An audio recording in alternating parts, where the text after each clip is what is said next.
రాజధాని నిర్మాణానికి వేగంగా అడుగులు పడుతున్నాయి. అమరావతిలో 7 సబ్ ఆర్టీరియల్ రహదారుల నిర్మాణానికి ఉగాది రోజున ముఖ్యమంత్రి చంద్రబాబు భూమి పూజ చేయనున్నారు. ఎర్రబాలెం పెనుమాక రహదారికి తూర్పు దిశగా శంకుస్థాపన కార్యక్రమం నిర్వహించడానికి సిఆర్డీఏ ఏర్పాట్లు చేస్తోంది.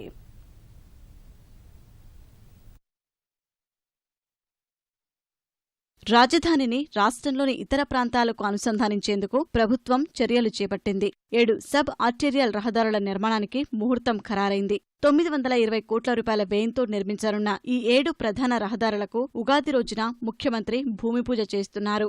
రాజధాని ప్రాంతంలోని ఎర్రబాలెం, పెనుమాక వద్ద ఈ కార్యక్రమాన్ని నిర్వహిస్తారు. రహదారుల నిర్మాణం కోసం ఇప్పటికే సిఆర్డీఏ టెండర్లను ఆహ్వానించింది. ఈ అంశంపై అమరావతి అభివృద్ధి కార్పొరేషన్ ఉన్నతాధికారులు ప్రత్యేక సమావేశం నిర్వహించారు. త్వరలోనే నిర్మాణ పనులు ప్రారంభించే దిశగా చర్యలు చేపట్టాలని నిర్ణయించారు. 7 ఉప రహదారి మార్గాలను సీడ్ యాక్సెస్ రోడ్డుతో అనుసంధానం చేస్తారు. ఇప్పటికే సీడ్ యాక్సెస్ రహదారి పనులు వేగంగా సాగుతున్నాయి. రాజధానిలోని అన్ని ప్రధాన ప్రాంతాలను కలుపుతూ ఈ 7 రహదారులు నిర్మాణం కానున్నాయి. ఈ అంశాన్ని బృహత్ ప్రణాళికలోనూ స్పష్టంగా నిర్దేశించారు. ఇన్ఫ్రాస్ట్రక్చర్ ఆల్రెడీ మనం స్టార్ట్ చేసాము. Seed access road, main road మీరు చూస్తుంటారు. ఇక్కడ వచ్చినప్పుడు రోడ్ వాళ్ళు వేస్తున్నారు. అది ఆల్మోస్ట్ మేకి మనకు అయిపోతోంది. దీంతో పాటు ఇంకొక 7 రోడ్స్ మనం ఫైనలైజ్ చేసాము సుమారుగా 1000 కోట్లతో. అది గవర్నమెంట్ ముఖ్యమంత్రి గారు యుగాది రోజు దీనికి ఫౌండేషన్ స్టోన్ లే చేయడం జరుగుతుంది. వెంటనే పనులు కూడా స్టార్ట్ చేయడం జరుగుతుంది. అవి వరల్డ్ బ్యాంక్ ద్వారా ఫండింగ్ ఉంది. దీనికి ఫండింగ్ కోసం కూడా మనం ఇప్పుడు వరకు కేంద్ర ప్రభుత్వం 1500 crores మనకు ఇవ్వడం జరిగింది. అదేవిధంగా హడ్కో నుంచి మన సిఆర్డీ వాళ్ళు 7500 crores మనం అప్పు తీసుకుంటాము. దీనికి మనం అగ్రిమెంట్ అయినాము. కొంత ల్యాండ్ మనం రిజర్వ్ చేసి పెట్టాము, ఆల్మోస్ట్ 3,000 to 4,000 acres.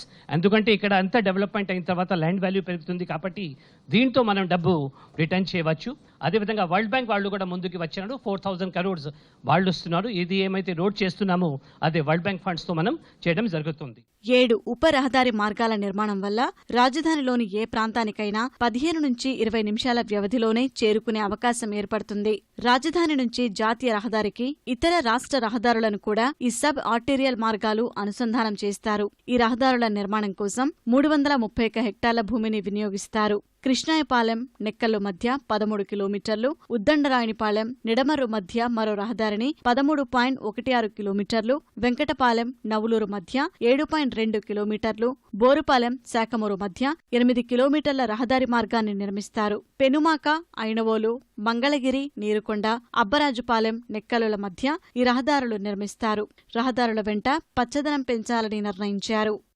శంకుస్థాపన కార్యక్రమంపై గుంటూరు జిల్లా కలెక్టర్ కాంతిలాల్ దండే అధికారులతో సమీక్షా సమావేశం నిర్వహించారు. ఈ కార్యక్రమానికి ప్రజలు భారీగా హాజరయ్యే అవకాశం ఉన్నందున తాగునీరు, పారిశుద్ధ్యం, మరుగుదొడ్లు, భద్రతా ఏర్పాట్లపై జిల్లా అధికారులకు సూచనలు జారీ చేశారు.